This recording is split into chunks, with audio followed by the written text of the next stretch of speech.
সত্য কখনো চাপা থাকে না। আর তার এই নিষ্ঠুর কারণ সালমান শাহ। সালমান শাহ হত্যার এতগুলো বছর পরেও বেরিয়ে আসলো নতুন রহস্য। এবার রহস্যের জাল ভেঙে ধরা পড়লো সালমান শাহর খুনিরা, ডন সামিরা। এবার নাম উঠেছে শাবনুরের। শাবনুরের জন্য নাকি সালমান শাহকে খুন করেছে। সামিরা ডনকে কয়েক লক্ষ টাকা দিয়ে ভাড়া করে খুন করিয়েছে।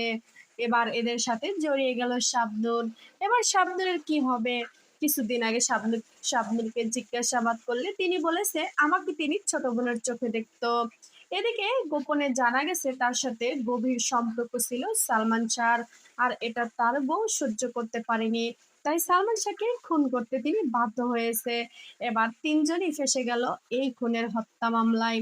এখন কি হবে? সালমান শাহকে খুন করে এরা কি ভালো থাকতে পারবে? পারলো? পারলো না। এবার তিনজনকে জেলের ঘানি টানতে টানতে বাদ বাকি জীবন শেষ করতে হবে। বন্ধুরা, ভিডিওটা কেমন লাগলো? পরবর্তী ভিডিও পেতে চ্যানেলটি সাবস্ক্রাইব করে রাখুন। ধন্যবাদ।